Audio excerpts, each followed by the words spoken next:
If you were one of the 40,000 students at the Passion One Day Conference in Memphis, Tennessee back in May 2000, just one little word may well have changed your life. You know the word, don't you? Shells. Yeah, shells. Seashells. It was the most memorable illustration in the most powerful sermon from one of the most influential Christian leaders of our time. John Piper's sermon, boasting only in the cross of Christ, sent waves through a rising generation of Christians, and we still feel its impact around the globe today.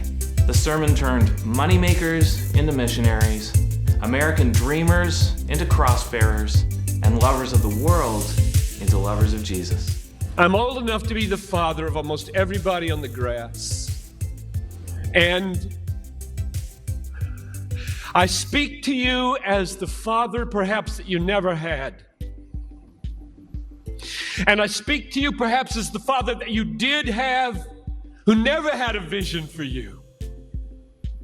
Or maybe the father that you had who has a vision for you, and it's all about money and it's all about status.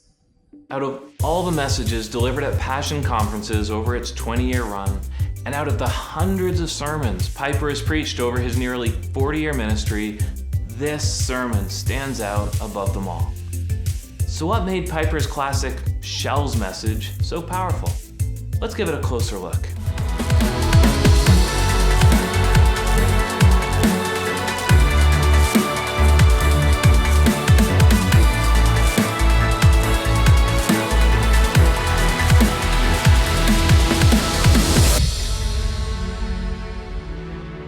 This video is brought to you in part by the Southern Baptist Theological Seminary. You can download a free book from Southern and learn more about training for preachers at sbts.edu/Challies. It's easy to see from the video of this sermon that John Piper doesn't exactly look like your average college conference speaker. Against the backdrop of a sea of designer jeans and loose t-shirts and snapback hats, a 54-year-old man with curly gray hair, glasses, and a tucked-in button-up stands at the podium. But make no mistake, he's at home among this Passion crowd, and for thousands of those students, he is the one they've come to hear. This event marks the fourth time Piper has spoken at a Passion conference. In his first appearance in 1997, he preached a two-part sermon titled Passion for the Supremacy of God. And there he outlined his key theological belief: God is most glorified in us when we are most satisfied in Him. The next year, he preached a sermon titled Did Christ Die for Us or for God? These were a long, long way from the fluffy motivational speeches that so often passed for sermons in that day. But the students loved it. Many of them had been ordering his cassette tapes. Many of them have been devouring the expository exaltation of the glory of God that has so long marked his preaching. The stage is now set for what comes next. So why and how has Piper caught the attention of this generation? I think we can sum it up in one word: authenticity. The college students attending those early Passion conferences, they're a mix. They're the last of Gen X and the very first of the millennials, a generation that above all values authenticity.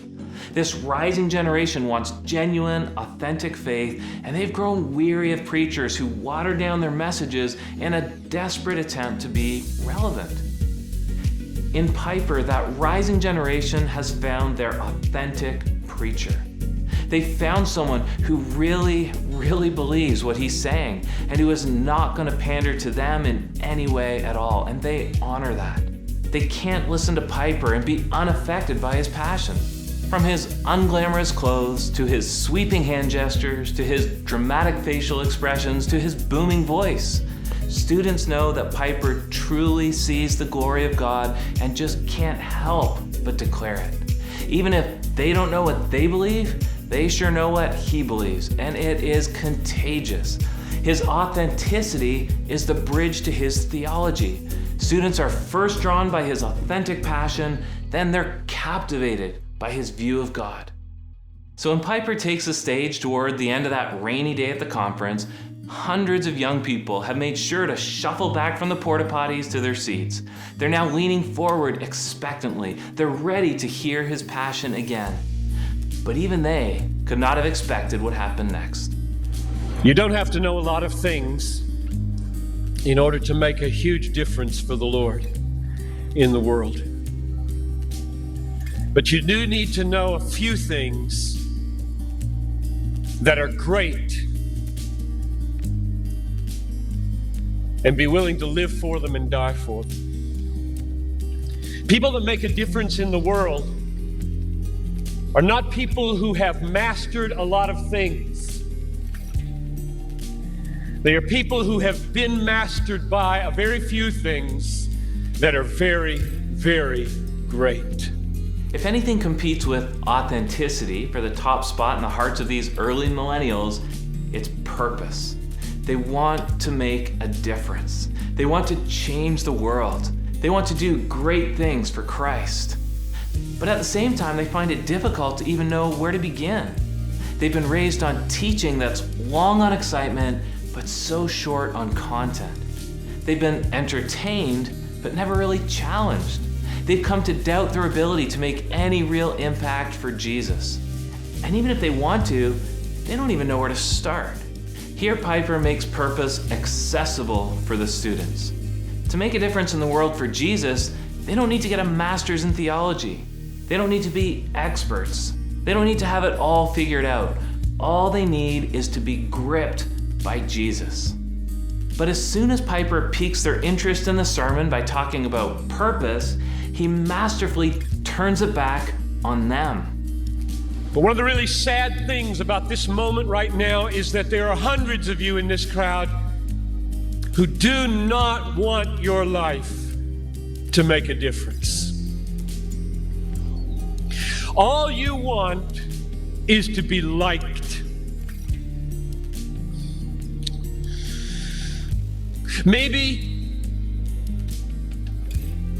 finish school, get a good job, find a husband or a wife, a nice house, a nice car, long weekends, good vacations, grow old healthy, have a fun retirement, die easy, no hell. And that's all you want. You don't give a rip whether your life counts on this earth for eternity. That's a tragedy in the making. Here's Piper's point. Many of the students may say they want to make a difference for Christ, but in truth, they've got a greater desire. Even more than purpose, they want prosperity. They want the American dream. They're torn between these two worlds. That their parents and pastors and youth leaders, they've never shown the incongruity of these things. Many of them think they can make a difference for Jesus and work toward a long and leisurely retirement, but Piper desperately wants to show them these two dreams are opposed to each other. Those who are pursuing the American dream are showing that deep down they'd rather have a comfortable life than make a difference for Jesus. Piper is holding up two desires within the students' hearts. One to make a difference for Jesus, and the other to have a happy, successful, comfortable life. And he's then pitting these desires against one another. He wants to show it's glorious when we spend our lives for Jesus' sake. It's tragic when we buy the American dream. And he needs a strong illustration to drive this point home. And that's where we come to those famous shells. First, he sets up a contrast. He tells about two members of his church who had been killed in a car accident while serving overseas as missionaries. He asks the question, is this a tragedy? Now, the obvious answer resounding from the crowd is no. That's when he shows them what a true tragedy looks like. He pulls out an article from Reader's Digest and he begins to read. Title of the article, Start Now, Retire Early. February 1998. Bob and Penny took early retirement from their jobs in the Northeast 5 years ago when he was 59 and she was 51. Now they live in Punta Gorda, Florida, where they cruise on their 30-foot trawler, play softball, and collect shells. That's a tragedy. That's a tragedy. And there are people in this country that are spending billions of dollars to get you to buy it. And I get 40 minutes to plead with you, don't buy it. With all my heart, I plead with you, don't buy that dream. The American dream, a nice house, a nice car, a nice job, a nice family, a nice retirement, collecting shells. As the last chapter, before you stand before the Creator of the universe to give an account with what you did. Here it is, Lord, my shell collection. Look, Lord, my shell collection. And I've got a good swing. And look at my boat.